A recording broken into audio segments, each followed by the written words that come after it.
Worldwide Exchange Network. Welcome back. Today we are talking to Dr. Shon Neyland, the author of Loving When You Don't Feel Like It. Dr. Shon Neyland, welcome to join us again. Thank you, Wen. It's a pleasure to be here with you again. Dr. Shon Neyland, please tell us, there are plenty of books dealing with marriages and love in the market. What makes your book so special? That's a good question, Wen. I think my book is unique. Many of the marital books out there, of course, are all good. I have no disparaging remarks about any books out there, and I say the more, the merrier. But what makes my book unique is most of the other books deal with tools to love, how to understand love, and so forth. What my book does is actually deal with unconditional love.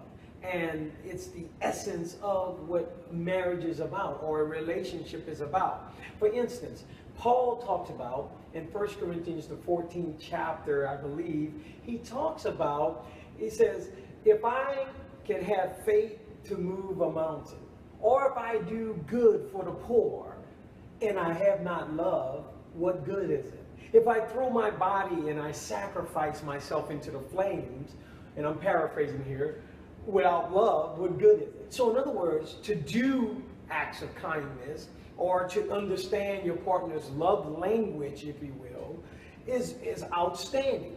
But we need to love unconditionally.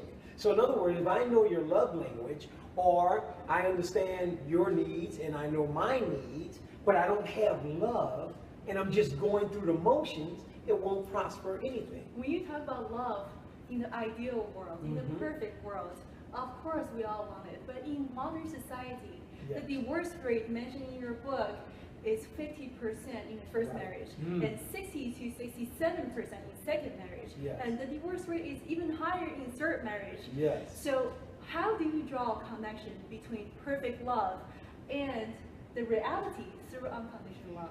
Now, that's a good thing. Now you said a good word there, perfect love, which, as you know, it would be very difficult to gain. But we strive to have that kind of love. But I don't think any of us can really have perfection, which is why we need to love unconditionally, which is why we need to love when you don't feel like it.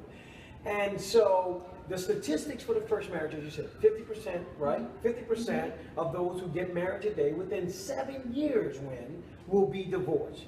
And then, or 5 to 7 years actually, and some even sooner. Second marriages, you go right back at it, you get married, you say, okay, I got it this time, I know how to handle my marriage, but yet 65% will end in divorce. Why is that? Because I'm not learning what caused the divorce the first time.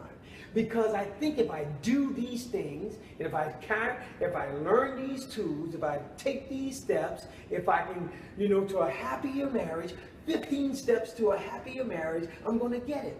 But you're not going to get it. It's not the 15 steps. My book is not 16 steps.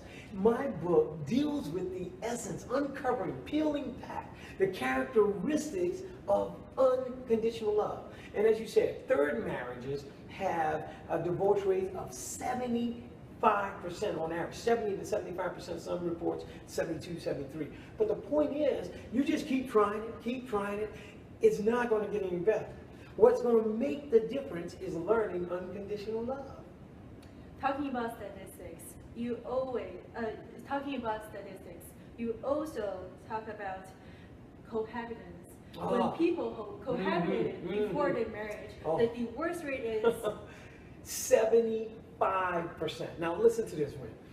This goes against all of what you've been learning. This goes against the media. It goes against what we see on TV. It goes against what people said, okay, I need to test the water before I get in it. Oh, I need to test the what? You have to have test drive before you buy the car. You have to test drive before you buy the car. But those kinds of things are opposite of what makes marriage work. 75% of those, and this is just statistics, of those who live together for over a year, hear me out there, if you live together with someone for over a year and then decide to get married, your chances of divorce are higher than anyone else. It's 75%. But let me even give you more alarming statistics concerning that.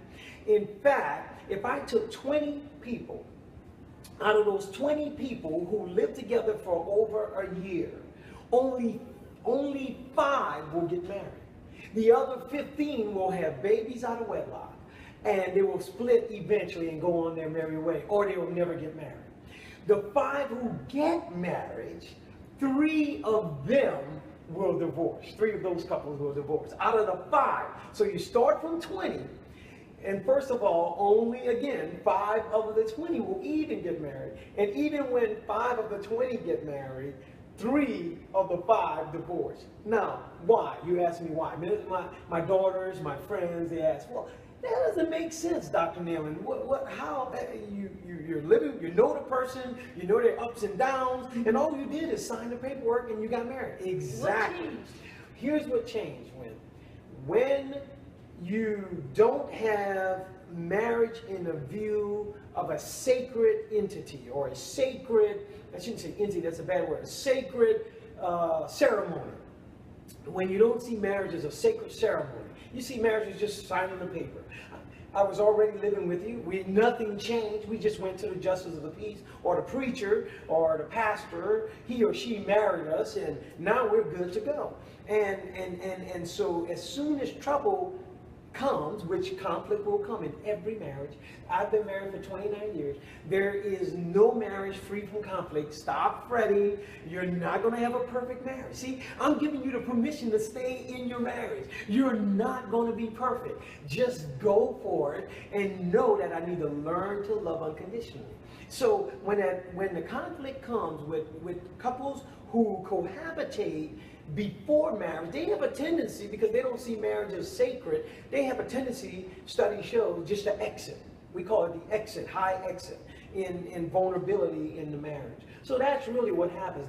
It's not that they're bad people or anything like that. It's just simply that they have a different mindset when it comes to marriage. Marriage is not this sacred event. Most of us, when we get married, are like, oh my goodness, I can never divorce. I can't divorce. I'll go through whatever I need to. Well, when I cohabitate, I've already been living with you. So I might just exit without any issues.